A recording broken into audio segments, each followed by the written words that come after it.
छोटी अवस्था में परीक्षित ने सत्ता को संभाला। विचार किया चल के देखा जाए राज्य में कैसी स्थिति है, तो भेष बदल करके गए तो सब जगह अपने पूर्वजों की प्रशंसा सुनने को मिली। कोई उनके पिता अभिमन्यु की वीरता की गाथा सुना रहा है, तो कहीं पर उनके पितामह अर्जुन के पराक्रम की चर्चा चल रही है।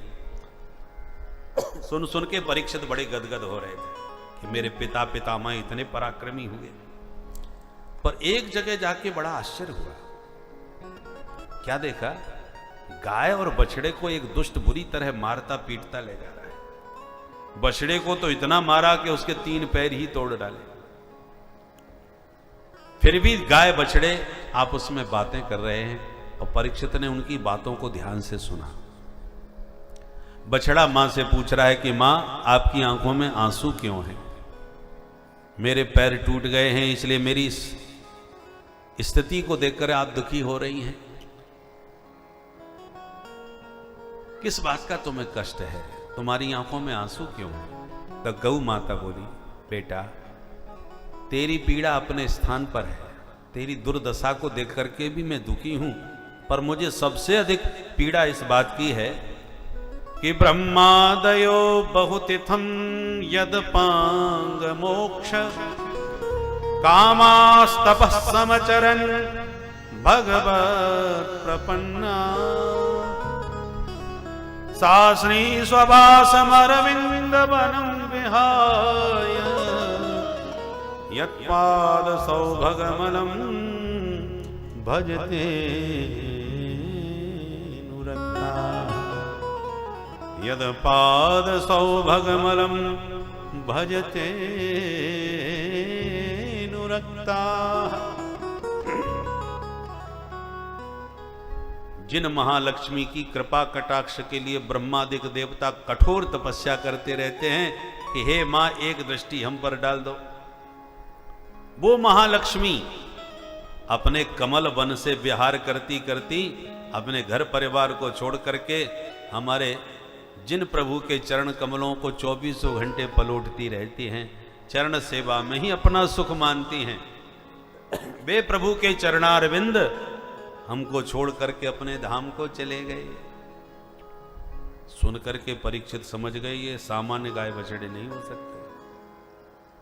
पर ये दुरात्मा है कौन जो इन्हें सता रहा है, इनको मार रहा है? तलवार निकाल के दुष्ट को दंड देने दौड़ पड़े परीक्षित और बोले, गौ माता अब बिल्कुल आप रोना बंद कर दीजिए, इन दुष्टात्माओं को दंड देने के लिए परीक्षित जिंदा है। मारो धीरम भद्रम ते खलानाम मई शास्त्री। जिन गौ माता की रक्षा के लिए गोविंद ने अवतार लिया, विप्र धैनु सुर संत हित लीन मनुज अवतार, उन प्रभु के परम धाम जाते उनकी प्यारी गौ माता पर अत्याचार करने वाला ये दुरात्मा पापी कौन है? खड़ा रहे। जो तलवार लेके दौड़े कि वह तुरंत अपना मुकुट उतार के चरणों में गिर के बोला, त्राहिमाम त्राहिमाम, महाराज मैं आपकी शरण में हूं। और क्षत्रिय का धर्म है कि जो एक बार शरण में आ जाए उसे वो मारते नहीं। इसलिए मोहम्मद गौरी ने इतने आक्रमण किए और पृथ्वीराज जी ने बार बार उसे छोड़ दिया, क्योंकि वो हार जाता था तो भग जाता था और भागते हुए को क्षत्रिय मारते नहीं थे, सीधे छोड़ देते थे, जाओ भग गया तो गया। पर एक बार जब पृथ्वीराज हार गए तो उसने मौका नहीं दिया, आंखें ही निकलवा ली। परंतु फिर भी धन्य है हमारे भारत के वीर कि अपने मंत्री के संकेत पर मरते मरते उसके प्राण ले लिए।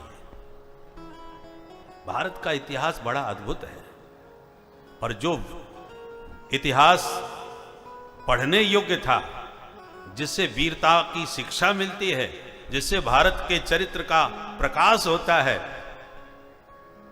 वामपंथियों ने उस इतिहास को तोड़ मरोड़ करके विकृत कर दिया। मुगलों के इतिहास की महिमा खूब गाई गई है, बच्चों को वही पढ़ाया जाता है हिस्ट्री में, परंतु जो वास्तव में महाराणा प्रताप हुए, शिवाजी महाराज हुए, जिन्होंने उस विषमतम स्थिति में भी कभी भी अपनी पराधीनता स्वीकार नहीं करी और अंतिम सांस तक टक्कर लेते रहे, छक्के छुड़ाते रहे। उनके पराक्रमों की चर्चा इतिहास में प्रामाणिक रूप से प्राप्त नहीं होती, परंपरा से तो प्राप्त है। इसलिए महाराज परीक्षित कहते हैं कि मां तुम कौन हो?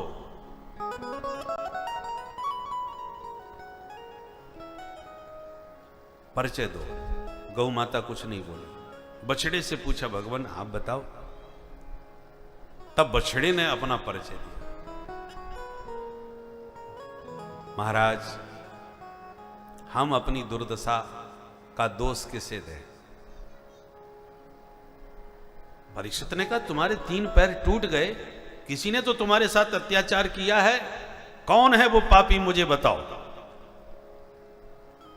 बछड़ा बोला मैं किसको दोष दूं? धर्मशास्त्र तो कहते हैं कोई किसी को सुख दुख नहीं देता, सब अपने अपने कर्मों का ही फल भोगते हैं। शास्त्र ये भी कहते हैं उस परमात्मा की इच्छा के बिना एक पत्ता भी नहीं हिल सकता, वो जो चाहते हैं सो ही होता है। तो आप ही बताओ मैं किसको दोष दूं? परीक्षित तो बोले धन्य हैं आप, आपकी भाषा बता रही है कि आप साक्षात धर्म हैं, क्योंकि एक शब्द भी आपने किसी की निंदा में किसी को दोष आरोपित करते हुए नहीं दिया। क्योंकि पापी को तो पाप का दंड मिलता ही है, पर उस पापी के पाप की जो चर्चा करता है वो भी पाप का हिस्सेदार बन जाता है। इसलिए कभी किसी के पाप की चर्चा ना सुननी चाहिए ना करनी चाहिए, और अपना पुण्य किसी को बताना नहीं चाहिए। पुण्य बताने से पुण्य नष्ट होता है और पाप बताने से पाप नष्ट होता है, और जो सुनता है उसको मिलता है। किसी की पुण्य गाथा सुनोगे तो आपको उसका पुण्य मिलेगा, और किसी की पाप की गाथा सुनोगे तो उसका पाप आपको मिलेगा। और हम लोग क्या करते हैं? दूसरों के पाप की चर्चा बड़े चाव भाव से सुनते हैं, और किसी के पुण्य की चर्चा करो तो उसमें कोई रुचि नहीं लेते कि फलाने ने इतना दान किया, फलाने ने अमुक मंदिर बनवाया, ये किया। कोई की तारीफ करे, अरे साहब दुनिया में एक से एक पड़े हैं, तुम किसको लिए बैठे हो? तुरंत प्रसंग बदल देंगे, काट देंगे, कोई ध्यान नहीं देंगे। और कोई उल्टा सीधा काम कर दे कोई कि उस बाबा जी ने ऐसा किया, उसका ये कांड हो गया, सो फिर देखो अच्छा मैं तो पहले ही कह रहा था एक न एक दिन उसकी दाढ़ी पकड़ में आएगी। तो कैसे पकड़ा गया ये बताओ। फिर उसके साथ क्या क्या हुआ, उकसा उकसा के पूछते हैं जैसे हमको कितना बढ़िया मसाला मिल गया। प्रशंसा में कोई रुचि नहीं लेंगे, निंदा में बड़ा आनंद लेते हैं, और अपनी निंदा, अपने दोष, अपने पाप किसी को नहीं बताएंगे, छुपा के रखेंगे। और यदि 5 माला भी जपते हो तो 50 माला बताएंगे। हम तो 50 माला जपे बिना पानी भी नहीं पीते। इतना करेंगे तो इतना करके बढ़ा चढ़ा के बताएंगे लोगों को। तो अपने पुण्य तो गाते हैं और दूसरों के पाप सुनते हैं। तो महाराज परीक्षित ने कहा उस बछड़े से कि तुमने एक बार भी किसी की निंदा नहीं करी, इससे सिद्ध हो गया कि तुम साक्षात धर्म हो। और धर्म के 4 पैर होते हैं, सत्य, तप, दया, शौच। शौच माने पवित्रता। पर आज धर्म केवल सत्य के सहारे टिका है, बाकी 3 पैर टूट गए। सत्य, तप, दया, शौच। तप गया। पहले लोग कितने तपस्वी होते थे, आज तपस्या के नाम पर तो महाराज बिजली भी चली जाए तो हाहाकार मच जाता है। कौन तपस्या करेगा? बीज रूप में महापुरुष तो अब भी हैं। एक बार हमने नर्मदा जी के तट पर कथा कही। एक संत के प्रथम पुण्यतिथि पर, वो महात्मा बड़े योगी थे, तो उनके सब महात्मा शिष्य आए। तो मई के महीने में कथा थी, भयंकर गर्मी थी। अभी अप्रैल में ये हाल है, तो महाराज मई का सोच लीजिए। और नर्मदा जी के तट पर भीषणतम मई के महीने में कथा जब हम कहते थे, तो उनके जो शिष्य आए हुए थे कथा सुनने के लिए अपने गुरुदेव के महोत्सव में, वो प्राय पंचाग्नि तपते हुए दिखाई पड़ते थे। जहां धूप तपना प्रारंभ हुआ तो सुबह 10 बजे ही भरी चटकती धूप में बैठ जाते थे, चारों तरफ अग्नि का परकोटा लगा लेते थे, चारों तरफ आग जलाते, और अपने सिर पर भी एक खप्पर रख लेते थे, उसमें भी आग जलती थी, और हवन उसी में, उस सिर का जो खप्पड़ था उसी में हवन करते रहते थे, स्वाहा स्वाहा।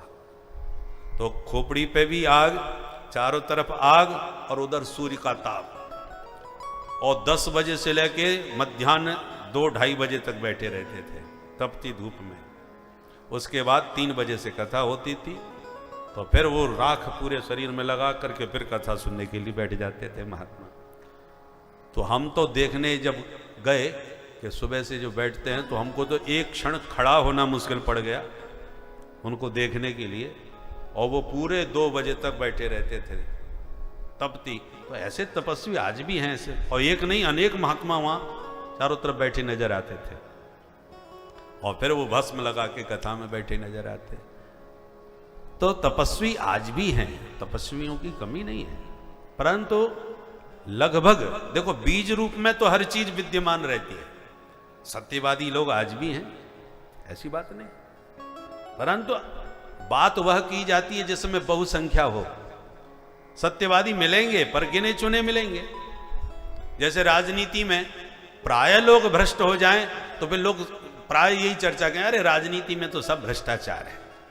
पर इसका मतलब ये नहीं है कि सभी भ्रष्टाचारी हो गए, कोई ना कोई अपवाद रूप में तो खड़ा रहता है, आज भी हैं ऐसे तपस्वी, ऐसे ईमानदार लोग आज भी राजनीति में हैं कि प्रधानमंत्री बनने के बाद में भी उनके घर की हालत वही है, माता पिता परिवार की हालत वही है।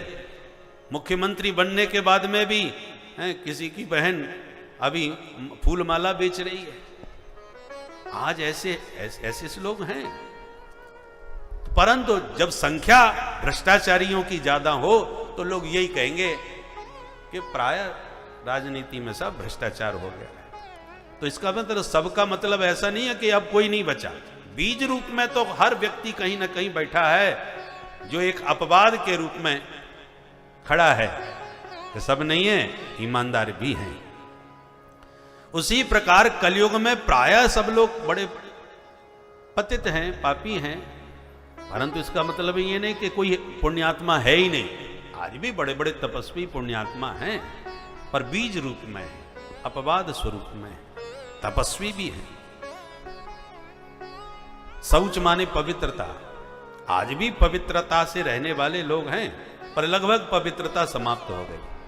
पहले तो घर में माताएं भी इतनी पवित्रता रखती थी, जूता चप्पल घर के बाहर उतारो, हाथ पैर धो करके तब रसोई में आओ, बिना हाथ पैर धोए रसोई में घुसने नहीं देती थी किसी को, जूता चप्पल घर में आ ही नहीं सकते थे, ऐसा नियम था।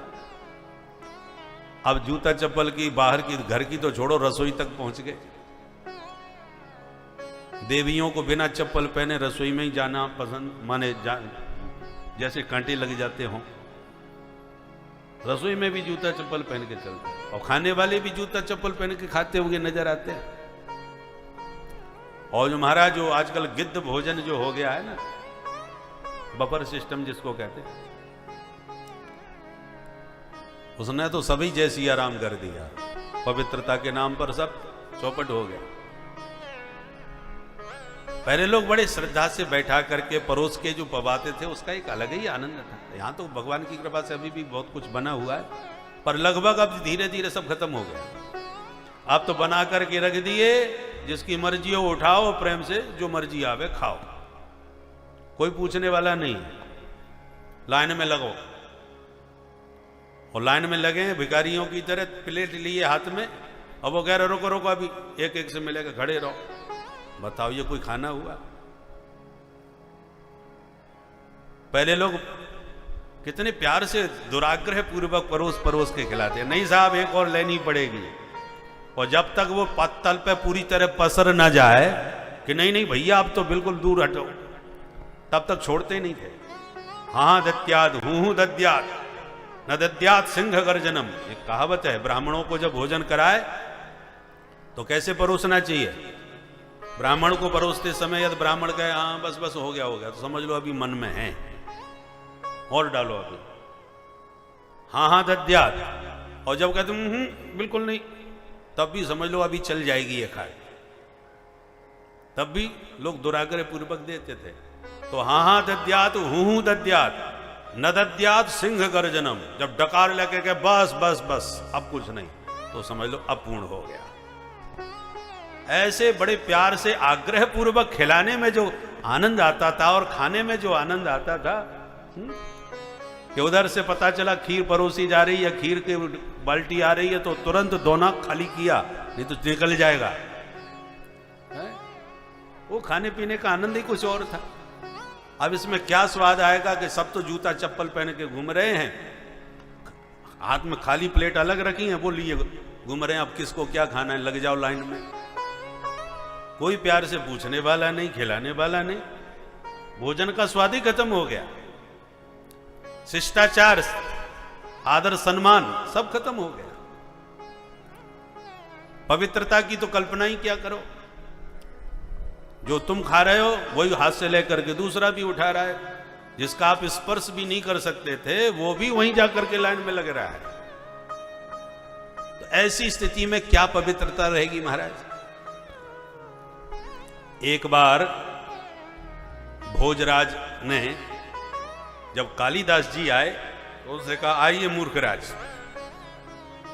कालिदास जी चौंक गए, संस्कृत के महान विद्वान। उन्होंने तुरंत टोक दिया कि महाराज आपने मुझसे मूर्ख कैसे कह दिया। मैंने मूर्खता का कौन सा काम किया था जो आपने मुझसे मूर्ख कहा। तो भोजराज ने कहा बताओ मूर्ख किसे कहते हैं। तो मूर्ख की परिभाषा कालिदास जी ने दी। खादन न गच्छामि हसन न जल्पे, गतम न शोचामि कृतम न मन्ये, द्वाभ्याम तृतीयो न भवामि राजन, किम कारणम भोज भवामि मूर्ख। भोजराज आपने मुझसे मूर्ख कैसे कहा, क्योंकि खादन न गच्छामि, मैं खाते खाते कभी चलता ही नहीं। तो मूर्खता के 6 लक्षण बतलाए, उसमें पहला लक्षण है जो हाथ में लिए खाता खाता घूमे वो महामूर्ख। कालिदास जी के शब्दों में, हम नहीं कह रहे। तो कालिदास जी कहते हैं खादन न गच्छामि, मैं खाते हुए कभी नहीं चलता, मैं शांति से बैठ के एक आसन पर खाता हूं। तो इसका मतलब पहला लक्षण मूर्खता का है जो खाते खाते घूमे। और बफर सिस्टम में सब यही काम करते हैं, थाली लिए इधर गए उस पर गए, फिर वहां से खाए, फिर वहां से कुछ लिए। तो समय कितना बदल गया इससे समझ लीजिए, क्या पवित्रता रही।